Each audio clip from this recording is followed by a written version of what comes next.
गांव के एक कोने में बसा था एक पुराना लेकिन बेहद खूबसूरत घर, श्याम निवास।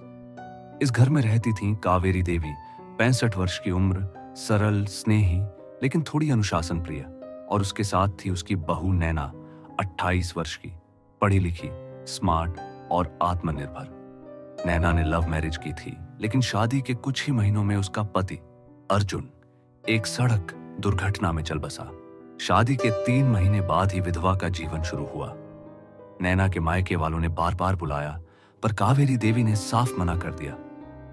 नैना अब मेरी बेटी है, बहू नहीं। मैं उसे कहीं नहीं जाने दूंगी। शुरुआत में नैना को अजीब लगता था, इतने पुराने ख्यालों वाली सास और वह जो मॉडर्न सोच रखती थी, क्या तालमेल बैठेगा?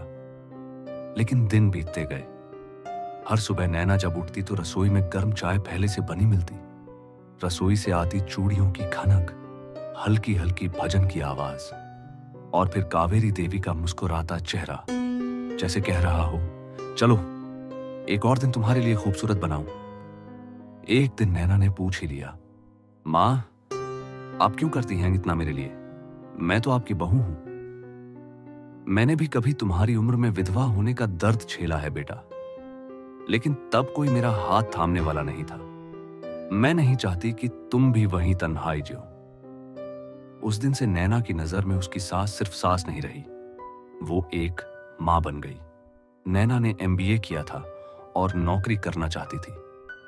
एक दिन उसने मां से डरते डरते पूछा, मां, क्या मैं नौकरी कर सकती हूं? कावेरी देवी ने बिना एक पल गवाए कहा, बिल्कुल, उड़ना है तो आकाश तुम्हारा इंतजार कर रहा है। शुरुआत में गांव की औरतें ताना मारती, वो देखो, सास अपनी बहू को बाहर भेजती है और वो भी अकेले। लेकिन कावेरी देवी ने सबका सामना डट कर किया। जिस समाज ने मेरे सपनों को दबा दिया, मैं नहीं चाहती वही अन्याय मेरी बेटी के साथ हो। एक दिन नैना का इंटरव्यू दिल्ली में था। पहली बार घर से इतने दूर जाना था। जाने से पहले वह मां के पैरों में बैठ गई और रोने लगी। मां, अगर आप ना होती तो शायद मैं जी ही नहीं पाती। कावेरी देवी की आंखों में भी आंसू थे। अगर तू ना होती तो मैं भी अकेलेपन में घुट रही होती बेटा।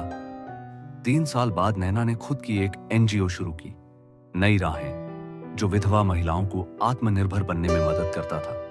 उद्घाटन के दिन मंच पर नैना ने सभी से कहा, मां कहती हैं कि जिंदगी की दूसरी पारी खेलने के लिए हिम्मत चाहिए, और हिम्मत तब मिलती है जब कोई तुम्हारा हाथ थामे। मेरी मां ने मेरा हाथ थामा, अब मैं हजारों बहनों का हाथ थामूंगी। लोगों की आंखें भर आईं। वही महिलाएं जो कभी ताने मारती थीं, आज कावेरी देवी के चरण छूने आईं। आज भी जब शाम होती है तो श्याम निवास के आंगन से चाय की महक और चूड़ियों की खनक सुनाई देती है। एक सास और एक बहू जो अब मां बेटी बन चुकी हैं, साथ बैठकर जिंदगी के पन्ने पलटती हैं। सीख, मॉरल, रिश्तों की परिभाषा खून से नहीं भावना से होती है। सास बहू का रिश्ता यदि प्रेम और समझदारी से निभाया जाए तो वो एक दूसरे की सबसे बड़ी ताकत बन सकती है। समाज की सोच बदलनी चाहिए, लेकिन बदलाव घर से शुरू होता है।